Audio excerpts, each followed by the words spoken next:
روزے کی حالت میں برش اور منجن کا استعمال کرنا کیسا ہے؟ کیا اس سے روزہ ٹوٹ جاتا ہے؟ اچھا جی، یہ دیکھیں، یہ برش وغیرہ کا استعمال جو اس کے اوپر ٹوتھ پیسٹ لگا کے ہم استعمال کرتے ہیں، اس سے روزہ مکروہ ہو جاتا ہے۔ اور اگر وہ جو ہے وہ ذرات جو ہیں انسان کے حلق کے اندر چلے جائیں تو اس سے روزہ ٹوٹ بھی جاتا ہے، کیونکہ وہ ایک ذائقہ دار مثلا وہ پیسٹ ہوتا ہے، تو اس کے استعمال سے جو انسان کو گریز کرنا چاہیے۔ اگر یہ حلق سے ذرات نیچے اتر گئے تو روزہ ٹوٹ جائے گا۔ ہاں، ایک آدمی جو ہے وہ خالی برش استعمال کرتا ہے تو اس سے روزے پر کوئی فرق نہیں پڑے گا۔ روزے کی اگر رمضان المبارک میں کوئی آدمی بیمار ہو جائے اور اس کو انجیکشن لگانے کی ضرورت پڑ جائے، بعض مریضوں کو انجیکشن لگانے سے ریئیکشن کا خطرہ ہوتا ہے، تو اس صورت میں انجیکشن لگانا جائز ہے یا نہیں؟ ریئیکشن کی صورت میں گلوکوز اور طاقت کے انجیکشن کی ضرورت بھی ہوتی ہے، تو اس کا لگانا کیسا ہے؟ اچھا، یہ بات جو آپ سمجھ لیں کہ رمضان المبارک میں کوئی آدمی بیمار ہو جائے اور وہ انجیکشن لگواتا ہے تو انجیکشن سے روزہ نہیں ٹوٹتا۔ اسی طرح اگر انجیکشن جو ہے وہ ریئیکشن کر جائے،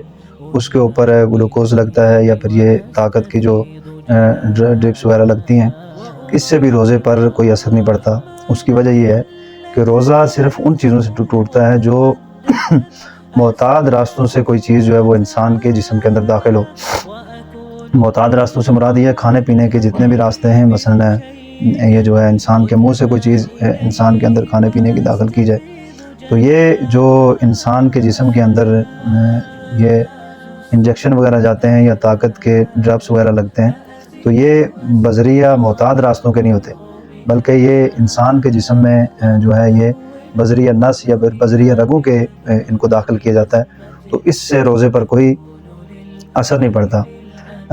روزے کی تعریف ہی آپ پڑھ لیں تو اس میں یہ ہے کہ کھانے پینے سے رکنا، الاحتراز عن الاکل والشرب والجماع، تو اس میں عقل جو ہے یہ ہمیشہ منہ سے ہوتا ہے اور عرف عام میں بھی ہمیشہ منہ سے کھایا جاتا ہے، اس لیے اس سے روزے پر کوئی اثر نہیں پڑتا۔ تو قدرتی راستوں سے ہٹ کر کوئی چیز اگر انسان کے جسم میں بذریعہ انجیکشن یا ڈرپس وغیرہ چلی جائے تو اس سے روزے پر فرق نہیں پڑتا۔ اچھا، کیا فرماتے ہیں کہ کیا کرنے سے روزہ ٹوٹتا ہے یا نہیں؟ یعنی مسئلہ یہ لکھا ہے کہ اگر کسی آدمی کو روزے کی حالت میں کیا ہو جائے تو اس کا روزہ ٹوٹے گا یا نہیں؟ تو اس میں دیکھیں، اگر کیا جو ہے انسان کو منہ بھر کر ہوئی اور کیا انسان کو منہ بھر کر ہوئی اور اس کا کچھ حصہ چاہے ایک چنے کی جو ہے مقدار کے برابر ہو، اگر وہ انسان کے جسم کے اندر واپس حلق سے واپس نیچے چلا جائے تو اس سے روزہ ٹوٹ جاتا ہے۔ اور اسی طرح ایک آدمی نے جان بوجھ کر روزے کی حالت میں کیا کی، مثلا الٹی کی اور جو ہے منہ بھر کر ہو گئی، تب بھی اس کا روزہ جو ہے وہ فاسد ہو جائے گا، اور اگر کیا منہ بھر کر نہیں ہوئی تو اس سے روزہ نہیں ٹوٹے گا۔ تو اس لیے رمضان میں ہمیں احتیاط کرنی چاہیے، کم از کم ایک تو ہم سادہ غذاؤں کا استعمال کریں اور دوسرا کم کھائیں، اتنا کھائیں تاکہ دوپہر کے وقت ہمیں بھوک لگنی شروع ہو جائے اور جو روزے کا مقصد ہے وہ ہمیں حاصل ہو۔ کہ ایک تو طبی اس کے فوائد ہیں کہ انسان کے جسم کے فاسد مادے جو ہیں وہ اس لمبے پیریڈ میں جو 12 بجے کے بعد شروع ہوگا شام 5-6 بجے تک، تو ان 5-6 گھنٹوں میں جب ہمارا معدہ خالی ہوگا، مشینری کام کرے گی، تو وہ فاسد مادے گل سڑ کر ختم ہو جائیں گے۔ اور دوسرا اس کا فائدہ یہ ہے کہ نفس جو انسان کا ہے تو وہ مغلوب ہوگا، جب وہ بھوک اور پیاس کی شدت کو محسوس کرے گا تو نفس مغلوب ہوگا انسان کا، اللہ رب العزت کی رضا جو ہے وہ غالب ہوگی۔ اور تیسرا اس کا فائدہ یہ ہے کہ انسان جو ہے وہ اس کے اندر ایک احساس پیدا ہوگا، جیسے رمضان المبارک یہ غم خواری کا مہینہ ہے اور دوسروں کے غم بانٹنے کا مہینہ ہے، تو اس میں کم از کم اتنا احساس ہوگا کہ جب انسان بھوکا ہوتا ہے، پیاسا ہوتا ہے، تو اس کے اوپر کون سے حالات سے وہ گزرتا ہے۔ تو ہمیں اپنے ارد گرد جتنے فقیر ہیں، مسکین ہیں، کم از کم ان کا احساس ضرور ہوگا۔ اس لیے کم کھانا اور جو ہے احتیاط سے کھانا اور زیادہ تلی ہوئی چیزیں نہ کھائیں تاکہ روزہ مزید انسان کا خراب نہ ہو۔ بیماری کی وجہ سے روزہ، اچھا گزارش یہ ہے کہ عرصہ 6 سال سے میری بیوی شوگر کی مریضہ ہے، اب چونکہ بیماری پرانی ہونے کے ساتھ ساتھ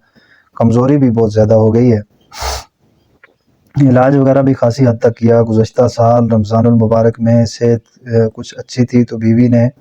روزے رکھنے شروع کر دیے، مگر ابھی 14 روزے ہی رکھے تھے کہ شدید بیمار ہو گئی، جس کی وجہ سے ان کو اسپتال میں داخل کرنا پڑا۔ روزہ رکھنے کی وجہ سے اس کے پانی کی نالی کا منہ بند ہو گیا، اور شام کو جب وہ پانی پیتی ہیں تو پانی اپنی صحیح جگہ جانے کے بجائے پورے پیٹ میں پھیل جاتا ہے۔ بڑی مشکل سے ڈاکٹر نے پیٹ سے پانی نکالا، 16 روزے قضا ہو گئے۔ اب ایسی حالت میں شریعت کیا حکم دیتی ہے؟ اور آئندہ روزوں کی قضا بھی بظاہر مشکل ہے، کیونکہ کمزوری پہلے سے زیادہ ہے۔ آیا قضا روزے رکھنے لازم ہے یا اس کا فدیہ دیں؟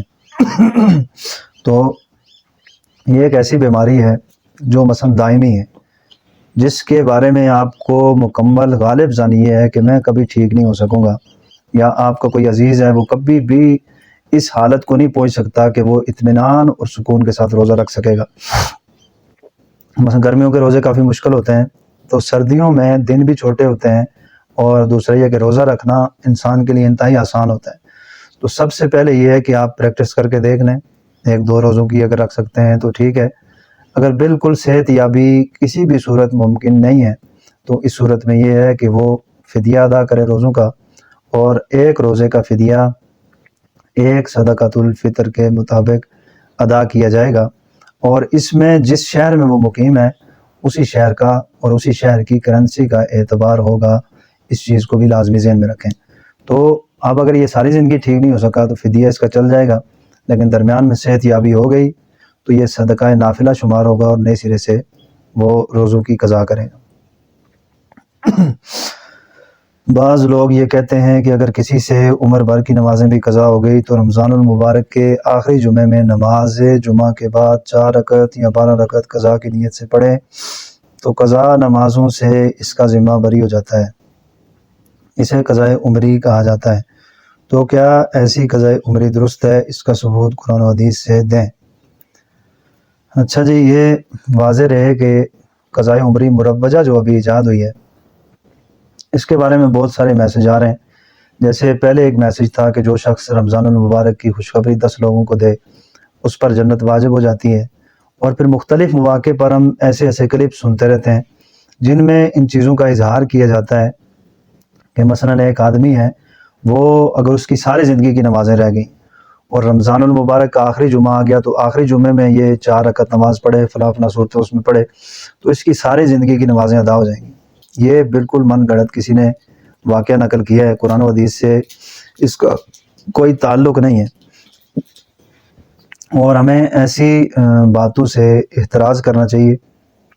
اس لیے کہ حدیث مبارکہ کا مفہوم ہے کہ جس شخص نے مجھ پر جان بوجھ کر جھوٹ بولا، من کذب علیہ متعمدا فلیتبوأ مقعدہ من النار، تو وہ اپنا ٹھکانہ جو ہے وہ جہنم میں بنا لے۔ قضا نمازوں کی ترتیب یہ ہے کہ آپ جو ہے کسی بھی وقت قضا سابقہ نمازیں آپ اپنی پڑھ سکتے ہیں، اور ان میں پھر اوقات کا بھی ضروری نہیں ہے، مثلا زور کے ساتھ زور کی پڑھیں گے قضا کریں گے زور کے وقت میں، اور عصر کے وقت میں عصر کی، اس طرح کی بھی کوئی ترتیب نہیں ہے۔ سوائے مکروہ اوقات کے کسی بھی وقت آپ اپنی نمازوں کا اعادہ کر سکتے ہیں، لیکن اس طرح کی کوئی نماز حدیث یا قرآن میں یا کسی بھی بزرگ نے بھی اس کا کس طرح وہ تعلیم دیں گے جو شرائع کے پابند ہوں، تو کبھی ان روایات پر آپ جو ہے وہ کان نہ دھریں، اور قرآن و سنت سے جو چیزیں ثابت ہیں ان پر عمل کرنے کی کوشش فرمائیں۔ تو ایسی نماز کا جو ہے وہ ارادہ کرنا یا ایسی نماز کا طریقہ جو ہے آگے پھیلانا، یہ بھی ایک گناہ کا کام ہے۔ آپ کی وجہ سے کوئی آدمی وہ ساری نمازیں چھوڑ کے بیٹھا ہوا ہوگا، تو ان چیزوں سے اجتناب ضروری ہے۔